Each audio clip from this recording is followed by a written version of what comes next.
So, Dwayne, once we get to the spring game, there are a number of aspects of the football game that we can't take seriously, and those are fairly obvious to me. Escapability by the quarterback. If the quarterback cannot be tackled, we don't necessarily know their escapability, and that's supposed to be a strong point for Tate Martel is escapability. Well, if a guy gets a hand on him, a fingernail, well, he's down versus his ability in a real situation to be able to escape, break tackles, get out of trouble. So we can't really evaluate that. We really, at some point, can evaluate a runner's escapability, a runner's ability to break tackles on the second and third levels because of, again, the rules and because of certain guys not necessarily putting their heart into it, depending on their position, based on their status on the team. There are some things. Obviously, if a quarterback throws a ball well or he misses the target, we can plainly see that. There are certain aspects of the game that I think that we can take, and other aspects of the game that it's difficult to make player evaluations.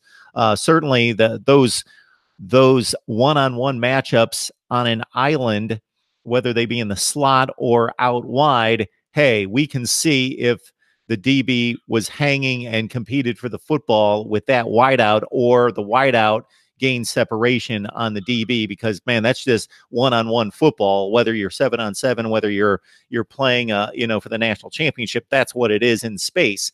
Kind of your thoughts about the spring game and what you're going to be able to take away from that, and maybe what you're going to have to say. Okay, this is what we saw, but it wasn't a real game. We kind of have to put that to the side. Well, as soon as you said a quarterback that, a fingernail gets on them and then they shut down the play and we didn't really get to see the progression of the play, I thought of Tate Martel. The more that I watch film on this young man and the more that I see why people were saying that his ball flutters and things of that nature, he wasn't having such good of an early spring, is because he's more of an athlete. Let the game come to him, and also just make plays as the play breaks down. So in a controlled environment, in a controlled system, he wouldn't do so well as far as like a Dan Enos practice. But he would do well in a game where maybe the offensive line isn't as good or isn't great, because then he can break for 60 yards on a run, or he can break out of the pocket and still look down the field and throw the ball deep.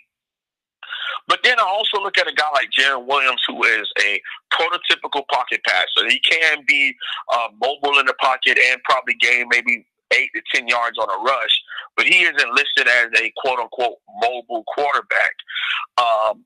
And he would probably need a better offensive line so that he can sit in the pocket, wait as long as he can to make the deep throw. Or he could probably do okay with a subpar offensive line and do a whole bunch of checkdowns. But a guy like N'Kosi Perry, I'm excited to see him in a spring game atmosphere, because I think he cannot wait to show the team, to show the fans that his woes on offense was because of Mark Richt's system last year, as opposed to him not being the guy to take us to the future. So watching the quarterbacks and seeing how they react as opposed to practice, spring game difference is something I'm very excited to see.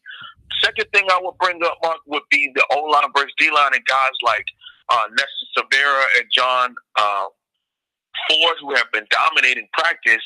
I can see them continuously doing that in a spring game, because with the offense that we have with Dan Enos, he's probably going to call some of the same plays with maybe a little bit of a variation, so that they can build confidence in the plays that they can do, and then he can open up the playbook more and more. Well, as a defensive lineman, if I know the snap from the calls that you said, the line of scrimmage, I know the play 9 times out of 10 from the alignment and the formation, then the defensive line will probably continue to dominate. And that would only make the offensive line get better, because you're going against a great defensive lineman. You're going against future NFL guys. So eventually you as an offensive lineman will get better. Another thing I would have to focus on is, can the D-line get better going up against an inexperienced offensive line? Because if they're just dominating, are they having any competition would be something that I would have to make sure I look in and not get too excited about with them dominating against this O-line and expecting them to have, 8 sacks against Florida, when in actuality it's because of the competition level they're going up against.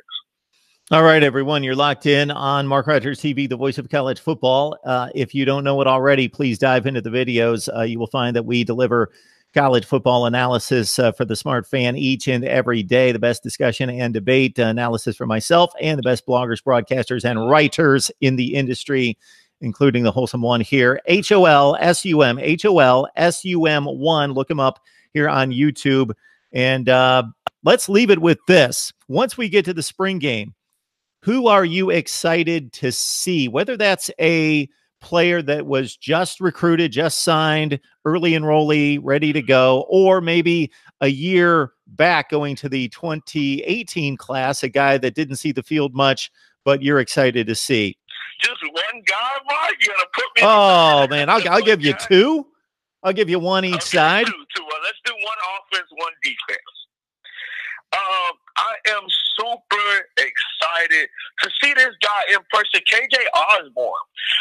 He has been since day one. People have been talking about him being a leader, that mature wide receiver that we need, being a 3-year starter at Buffalo, 4-year because he's a graduate transfer at Buffalo and putting up numbers there.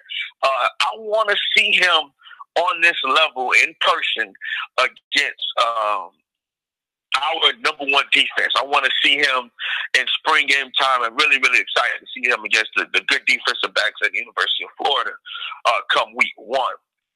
On defense, just one guy. I'm going to have to say Gregory Russo, class of 2018 guy, 6'7" / 6'8" defensive end. Usually Miami doesn't get guys like that. So I want to see him in person. And he had 9 sacks in 3 scrimmages last year. But the thing is, he broke his ankle, so he wasn't able to play in the fall as much. He broke it against Savannah State, so he didn't get a lot of snaps in the fall. The pictures that I've seen, this guy looks great in pads. He's been taking the weight room seriously. He's dropped down on the baby fat percentage. And I'm excited to see those two guys and what they can bring to the table for the U, especially losing key productive players at those two positions. Joe Jackson and with the departure of Cager and Amon Richards and things of that nature at the wide receiver position.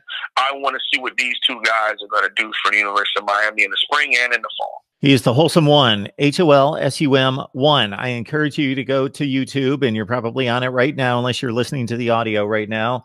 Go to YouTube and look him up for Miami football coverage. Of course, this is Mark Rogers TV, the voice of college football. And I shouldn't have to say a whole lot more about that. If you're unfamiliar, check out the videos. Just check out the videos and what we deliver each and every day in discussion, debate, and analysis. Dwayne, we appreciate you stopping by. It's always great to talk to you. You do an excellent job, and I hope people will jump on the channel and check it out. Thank you. Thank you very much. Hopefully I'll hear from you all, and I'll be able to get on Mark Rogers again very soon. Thank you.